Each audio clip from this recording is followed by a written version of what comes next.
Shalom pemirsa Love Channel Medan yang diberkati Tuhan. Senang rasanya kita dapat bertemu kembali. Saat ini kita akan belajar firman Tuhan melalui sahabat.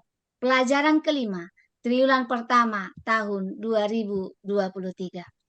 Tanam padi, tumbuhlah padi, beras dimasak menjadi nasi.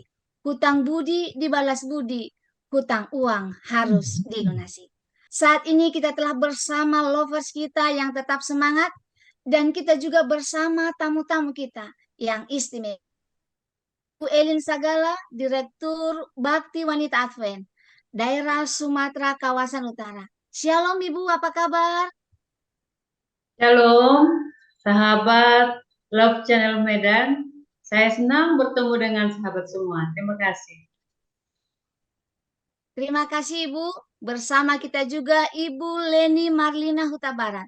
Beliau orang pendeta yang juga bertugas di daerah Sumatera Kawasan Utara. Shalom Ibu, apa kabar? Shalom Ibu, senang boleh bergabung dengan ibu-ibu yang hebat ini dalam acara diskusi sekolah sahabat. Salam juga untuk pemirsa Love Channel Medan dimanapun berada. Tetap bersama dengan kami, semoga menjadi berkat. Terima kasih. Terima kasih Ibu. Shalom Ibu Erita, apa kabar? Salam lovers, salam pemirsa Love Channel Medan yang diberkati Tuhan. Salam jumpa kembali di pelajaran Sekolah Sahabat. Bahagia tentunya ya kita boleh bertemu dalam kasih Yesus Kristus. Tetaplah kita setia, mari belajar, mari berbagi, Tuhan memberkati. Terima kasih Ibu Rina. Terima kasih Bu Erita. Shalom Ibu Tina, apa kabar Bu? Shalom Ibu Rina, shalom pemirsa yang diberkati Tuhan, salam sehat, damai sejahtera. Jadilah petang, jadilah pagi, segenap alam bersaksi, segenap alam memuji, sungguh amat baik. Terima kasih Bu. Bersama saya Dormarina Stanggang. Janganlah kamu berhutang apa-apa kepada siapapun juga, tetapi hendaklah kamu saling mengasihi. Sebab barang siapa mengasihi sesama manusia, ia sudah memenuhi hukum Taurat. Roma 13 ayat 8. Mari melayani jadi berkat bagi umat-umat Tuhan. Sebelum kita masuk pada pembahasan pelajaran kita akan berdoa yang dipimpin Ibu Elin. Kepada Ibu Elin, kami persilahkan. Baik, kita berdoa. Terpujilah Engkau Tuhan pada saat ini di mana Tuhan masih memberikan berkat melimpah bagi kami. Kami merasakan kasih-Mu Tuhan di mana kami dapat bertemu pada saat ini Tuhan untuk membahas firman-Mu Bapa melalui pelajaran sekolah sahabat. Bapa, kiranya Tuhan Roh-Mu menjadi bagian kami masing-masing, sehingga kami mengerti akan firman-Mu ya Tuhan. Berkat-Mu menjadi bagian kami, karena doa ini kami mohonkan di dalam nama Yesus Juru Selamat, yang menjadi penebus kami. Amin. Amin. Baiklah pemirsa yang diberkati Tuhan, judul pelajaran sekolah sahabat kita sepanjang 1 minggu ini, menangani utang. Kita akan belajar bersama lovers dan tamu kita untuk hari Sabtu. Kepada Ibu Tina, kami persilahkan. Baik, terima kasih Ibu Rina. Pemirsa, kita masuk pada pelajaran kelima dengan judul menangani utang. Adapun ayat intinya tertulis di dalam Amsal 22 ayat 7. Orang kaya menguasai orang miskin, yang berhutang menjadi budak dari yang mengutangi. Firman ini sangat jelas pemirsa yang diberkati Tuhan.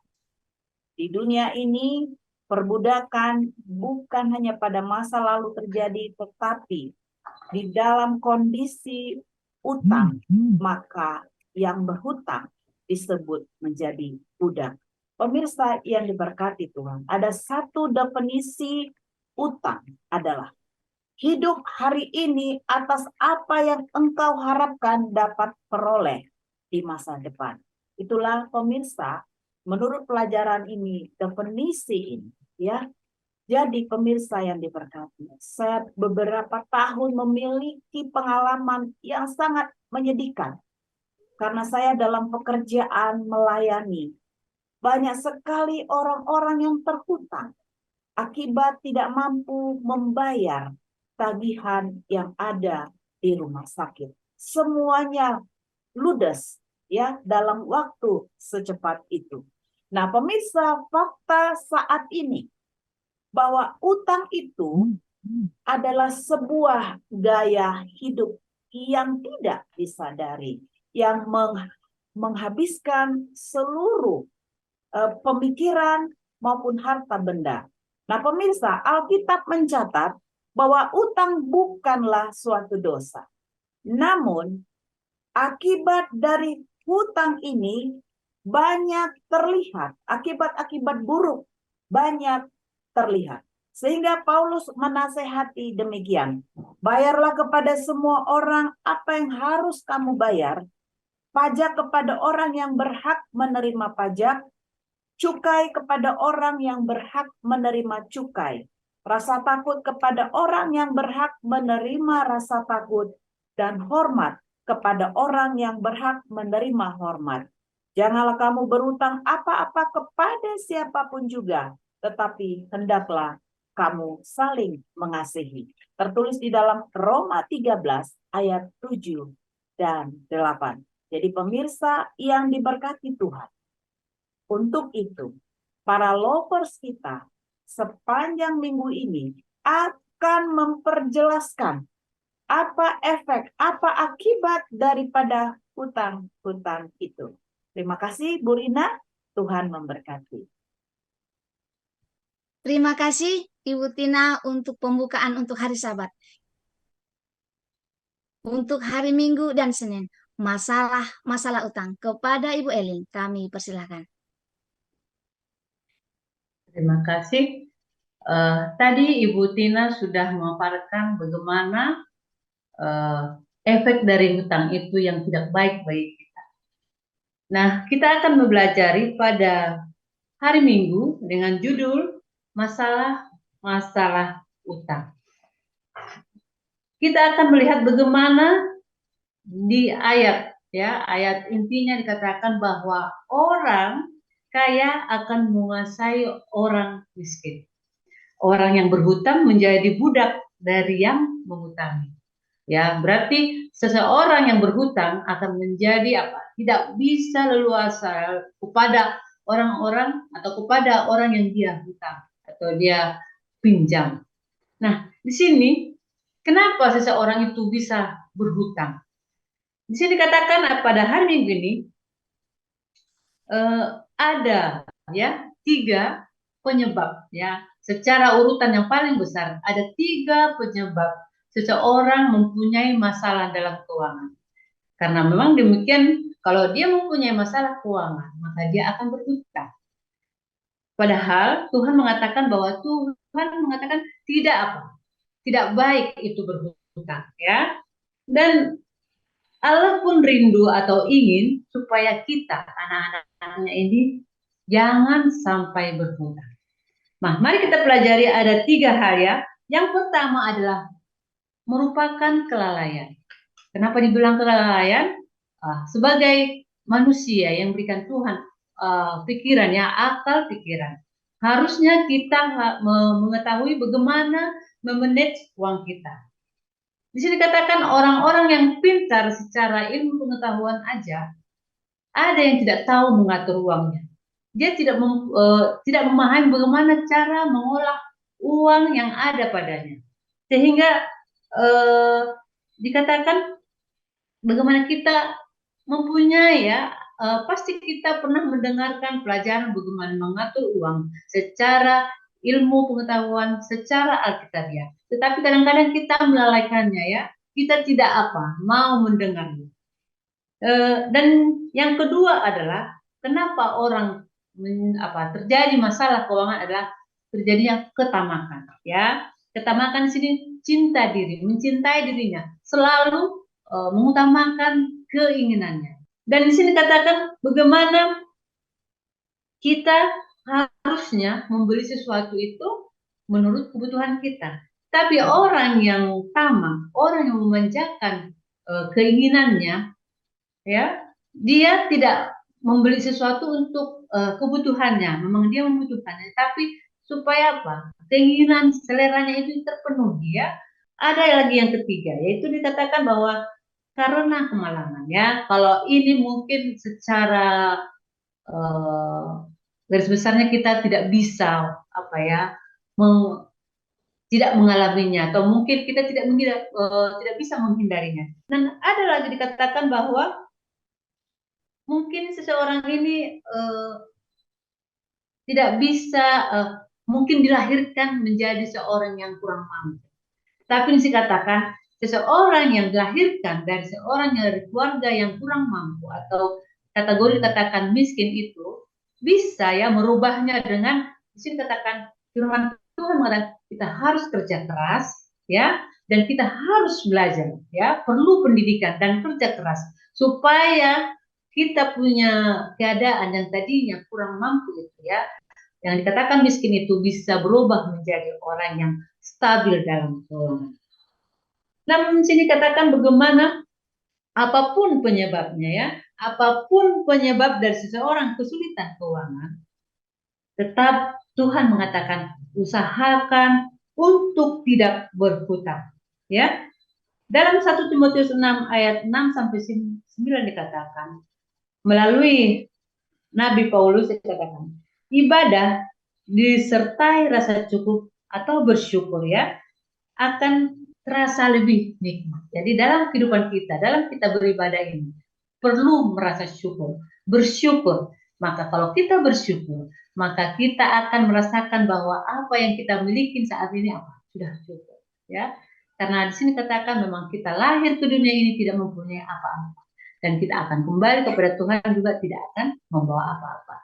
Demikian mungkin pelajaran yang bisa saya sampaikan pada malam ini dari hari Minggu. Untuk hari Senin dengan judul mengikuti nasihat yang saleh. Kalau dikatakan mengikuti nasihat yang saleh berarti ada nasihat yang penting yang Tuhan berikan kepada kita. Di sini katakan bahwa kita adalah makhluk yang bersifat duniawi, bersifat materi karena kita memang hidup dalam dunia materi. Dan kita harus mengakui bahwa untuk hidup dalam kehidupan kita sehari-hari, kita membutuhkan materi atau uang. Namun sini katakan itu bukan hal yang suatu yang salah ya kalau kita memang membutuhkan. Yang menjadi masalah adalah kalau kita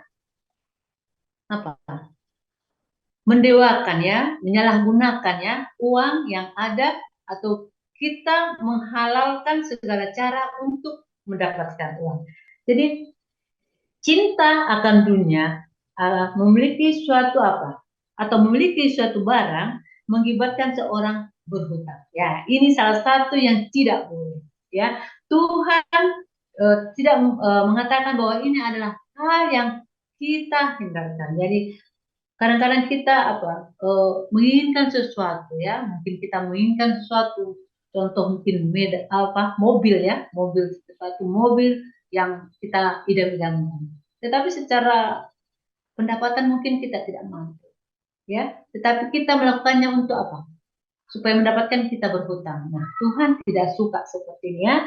Sini katakan bagaimana Tuhan tidak senang apabila kita menyalahgunakan ya atau kita melakukan suatu hutang ya untuk tadi saya katakan memanjakan keinginan kita. Ya, Tuhan mau kita bebas dari hutang. Dan Tuhan telah memberikan nasihat kepada kita melalui kitab suci dan roh nubuat supaya bebas secara keuangannya tidak terjerat oleh hutang. Dalam Mazmur 50 ayat 14 dan 15 ada suatu nasihat kepada kita. Terkadang kita mungkin karena kita terlalu banyak tuntutan sehingga nazar kita. Ada di sini katakan kita jangan sampai melupakan suatu nazar yang penting bagi hidup kita ya. Kadang-kadang kita untuk memenuhi kebutuhan kita sehingga kita lupa memberikan nazar. Apa sih nazarnya? Sini katakan dalam Mazmur 50 ayat 4 sampai 15 Boleh kita baca? Ya. Ayat 14-15. Persembahkanlah syukur sebagai korban kepada Allah, dan bayarlah nazarmu kepada Yang Maha Tinggi. Berserulah kepadaku pada waktu kesesakan. Aku akan meluputkan engkau, dan engkau akan memuliakan aku. Selah. Apa sih nazar kita? Di sini dikatakan bahwa waktu kita mau dibaptis, pasti kita dibuat apa? Disuruh berjanji. Nah, di dalam janji kita, salah satu nazar kita pada waktu kita mau dibaptis adalah bahwa kita harus membayar persepuluhan dan persembahan. Nah, ini adalah nazar. Kalau nazar, dikatakan nazar, berarti kita harus melakukannya. Apabila kita melakukannya, itu adalah dosa. Jadi, kalau kita sudah dibaptis sebagai orang Advent dibaptis dan mengucapkan nazar itu pada waktu itu, maka kita wajib untuk membayar persembahan dan persepuluhan kita. Jangan karena kita mempunyai tuntutan mungkin utang, ya, kredit, ya, di mana-mana, sehingga kita mengambil milik Tuhan, ya, mengambilnya, ya, karena memang kita sudah terjerat oleh hutang. Makanya Tuhan mengatakan, kalau kita mempunyai apa?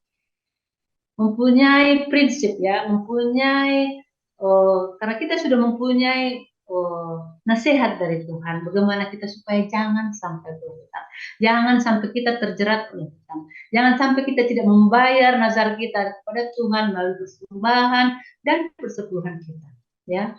Mari kita pintar untuk mengolah uang, ya, rezeki yang ada pada kita, sehingga demikian Tuhan akan memberikan, di sini katakan memberikan berkat dan melimpah kepada kita. Terima kasih. Terima kasih Bu Elin buat penjelasannya bagaimana kita dapat mengatur uang kita sehingga kita tidak terlilit. Kalaupun kita terlilit, bagaimana jalan keluarnya? Kita akan sampai pada pelajaran hari Selasa. Kepada Ibu Rita, kami persilahkan.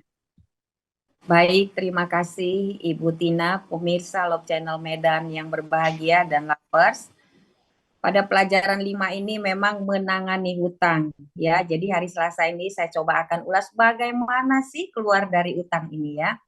Jadi bicara mengenai hutang ini adalah satu kata yang selalu bisa hadir dalam kehidupan tiap orang atau apapun itu, ya. Baik, Amsal 22 ayat 7, ya, tadi ini sudah berkali kita dengarkan. Orang kaya menguasai orang miskin yang berhutang, menjadi budak dari yang mengutangi. Jadi kalau dilihat dari sisi dunia, kita mendapati bahwa betapa sulitnya seseorang menghindarkan diri dari hutang berhutang. Mengapa timbul hutang?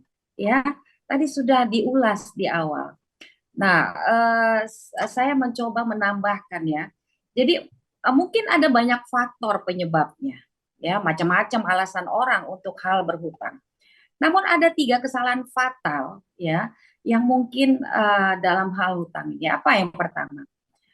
Ada berutang itu untuk membayar hutang sebelumnya. Aneh, ya. Nah, inilah yang disebut gali lubang tutup lubang. Kemudian tadi yang kedua konsumtif. Dan tadi Ibu Elin sudah menyampaikan betapa seseorang itu tidak bisa membendung seleranya, ya. Jadi membelanjakan sesuatu tanpa pertimbangan. Nah, itu dia, ya, konsumtif. Nah, kemudian yang ketiga, tidak dapat mengendalikan antara kebutuhan dan keinginan. Nah, di sini sering terjadi, ya, apalagi ibu-ibu dia belanja. Sering kalau misalnya ke pasar udah ada list ini yang mau belanja, lihat itu, aduh beli, ya, sehingga apa? Sobeklah kantongnya itu, ya. Nah, jadi bagaimana, ya, pemirsa Love Channel Medan, bagaimana kita mampu keluar dari budak utang ini? Baik, pada tulisan Ellen G. White ada poin penting untuk kita pelajari. Pertama, katakan no pada utang. Anggaplah utang itu seolah-olah sebuah penyakit yang mematikan. Nah, ini penting, ya, supaya kita takut berutang. Kemudian pada saat kita menerima berkat dari Allah, ya, mungkin kita seorang pekerja mendapat gaji bulanan atau pedagang mendapat berkat lah, ya, begitu. Pastikanlah kita membayar perpuluhan terlebih dahulu. Kemudian menyisihkan persembahan, ya. Kemudian lebih lagi, yuk bayar utang-utang itu, selesaikan, ya. Kemudian kencangkan ikat pinggang, ya. Tahan selera makan, ya, tahan selera konsumtif tadi. Nah, kemudian buat anggaran, budgeting, hitung seluruh pendapatan, ya, buat daftar prioritas, apa prioritas bulanan, tabungan, ya, tabungan masa depan pendidikan, asuransi, investasi, juga dana taktis, ya, seperti dana anggaran rutin atau ada anggaran yang tidak kita duga. Baik, lovers, pada Ibrani 13 ayat 5, ya, saya bacakan.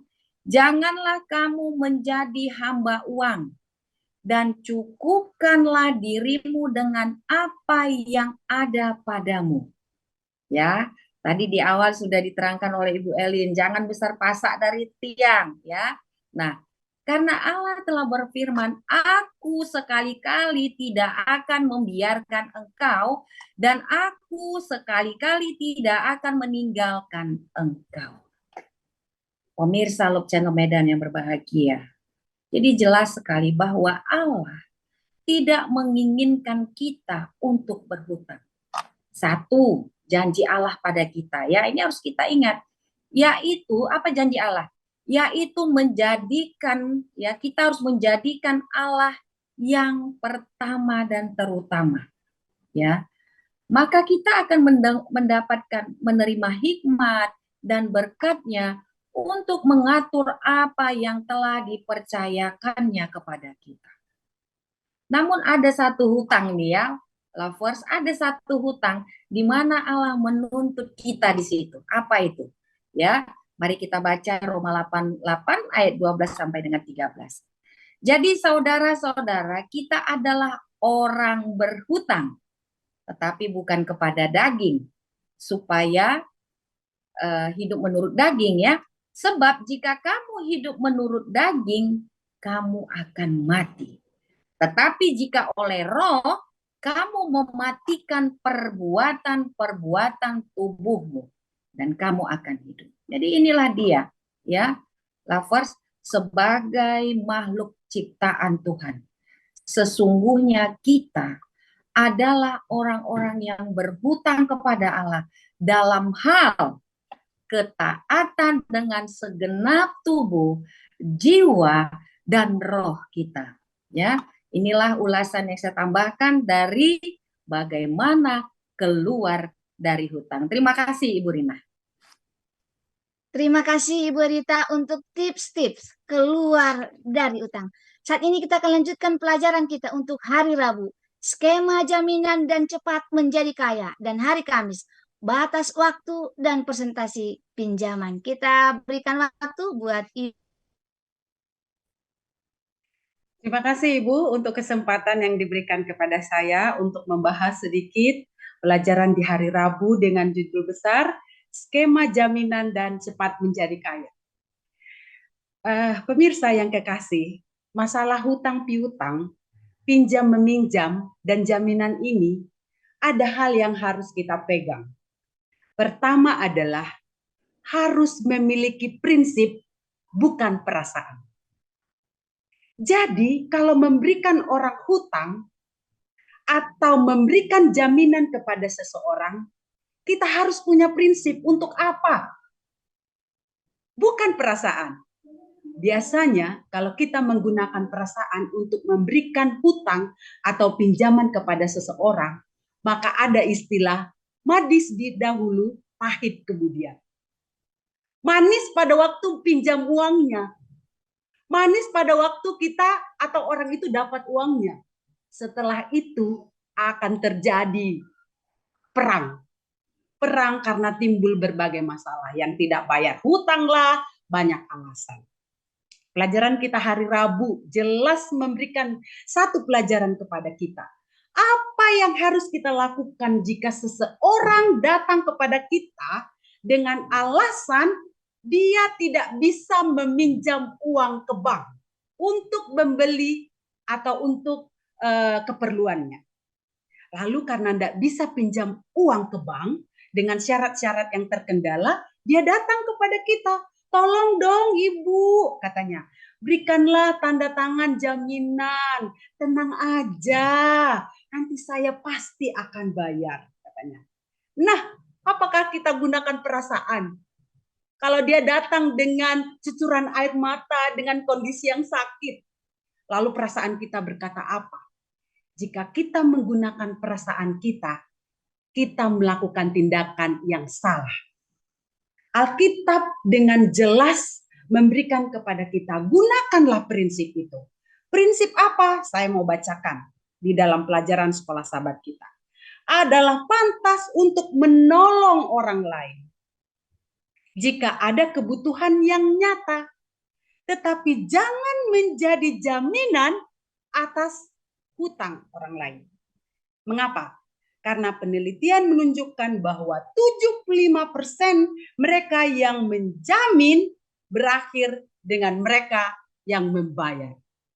Jadi hati-hati ya ibu-ibu, hati-hati ya pemirsa, kalau ada orang meminta kita untuk buat tanda tangan di bank sebagai jaminan, apapun alasannya dikatakan kepada kita, aku akan bayar, tenanglah, bereslah itu, jangan mau.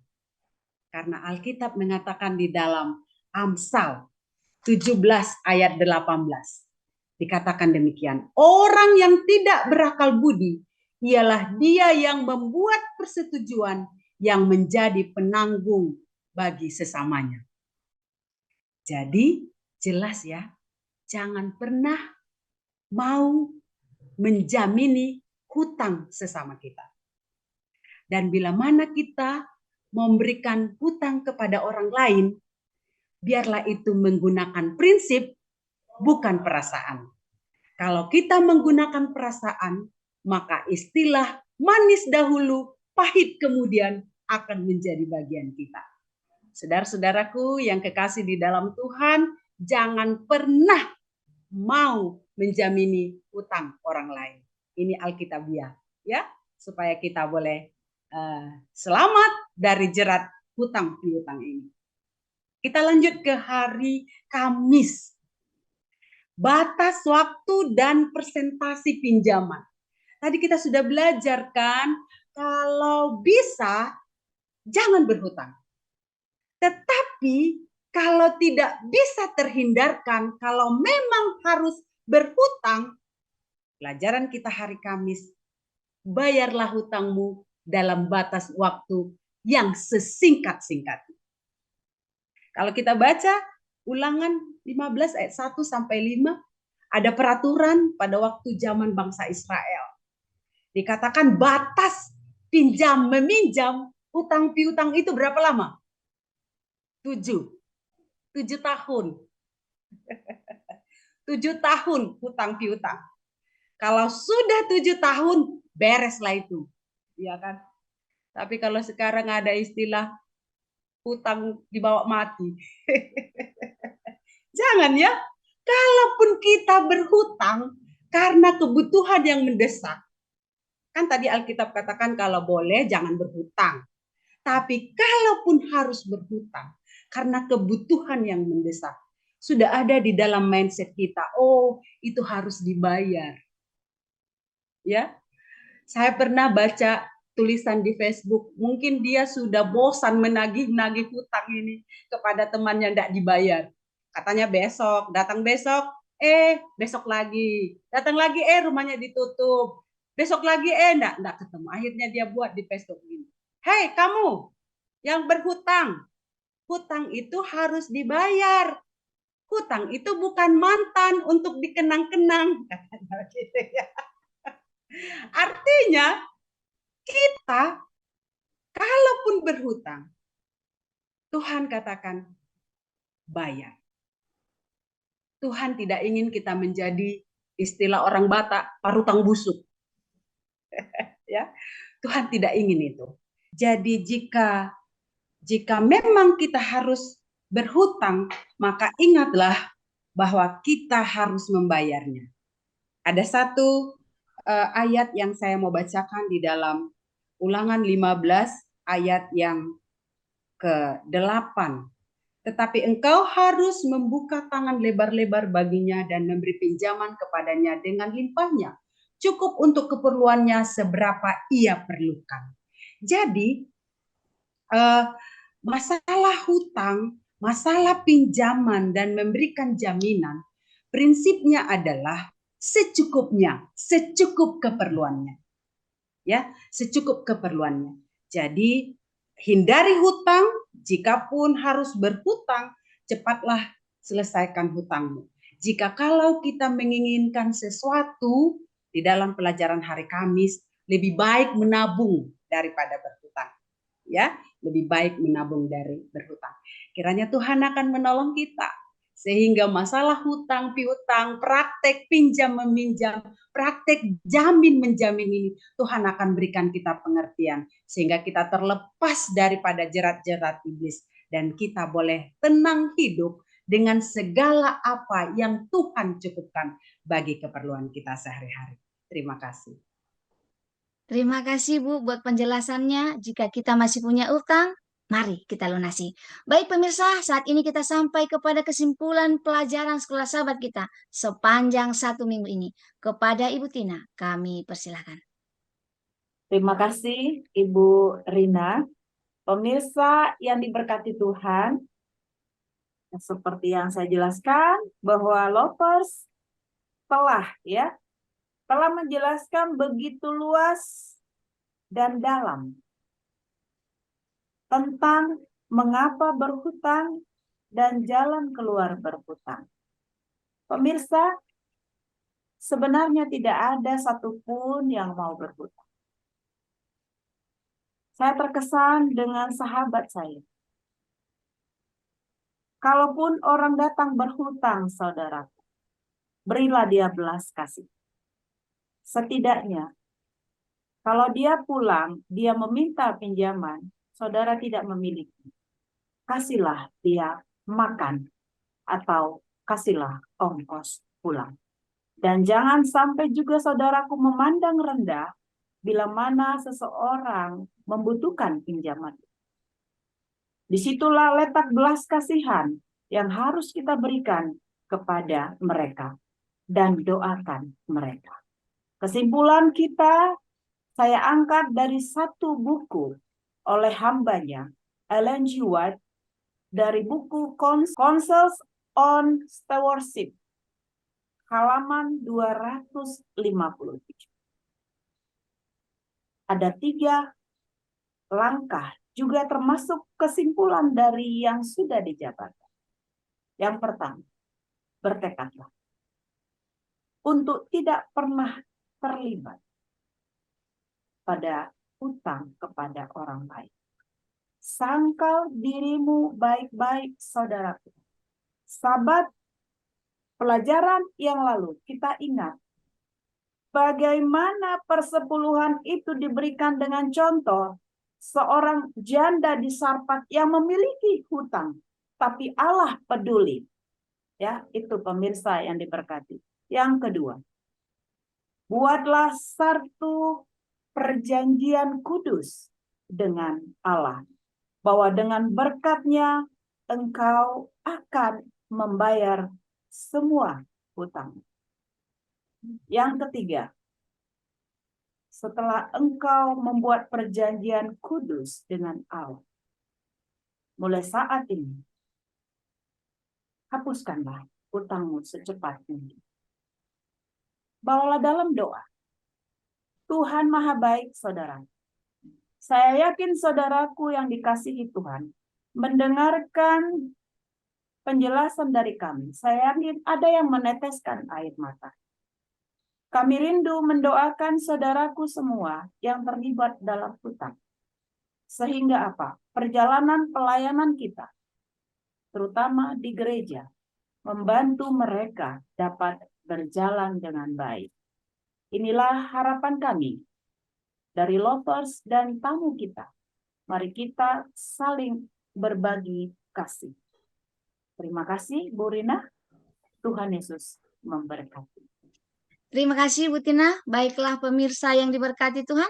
Untuk menutup pelajaran kita akan berdoa yang dipimpin Ibu Leni. Kepada Ibu Leni kami persilakan. Marilah kita sama-sama berdoa. Bapa kami yang di sorga, terima kasih untuk firman ini. Terima kasih untuk pelajaran sekolah sahabat kami. Ajarlah kami Tuhan untuk mengerti, agar kami boleh menggunakan apa yang kami miliki dalam keperluan kami sehari-hari. Ajarlah kami untuk mengucap syukur atas apa yang Engkau telah berikan kepada kami. Dan ajarlah kami Tuhan untuk menggunakan segala apa yang kami miliki untuk kebutuhan kami, tidak berlebih dari apa yang Tuhan berikan. Dan bila mana ada hutang kami, ada sesuatu hal yang menyebabkan kami berhutang, kiranya Tuhan akan mengirimkan berkat-berkat dari sorga, memberkati kami dalam segala berlimpah, agar kami dapat membayar hutang kami. Dengan demikiannya Tuhan, kami boleh bersuka cita.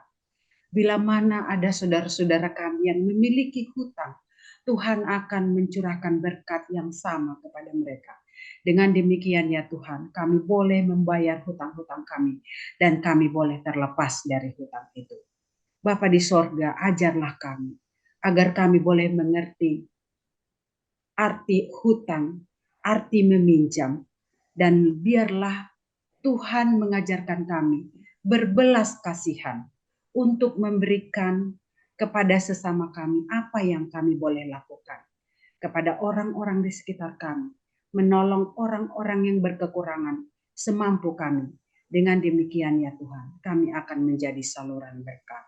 Bapa di sorga, dalam pemahaman kami yang dangkal ini, biarlah Tuhan akan menolong agar kami boleh mengerti bahwa sesungguhnya hutang dosa kami yang begitu banyak telah Engkau lunas bayar dengan kematian anak-Mu di salib Golgota.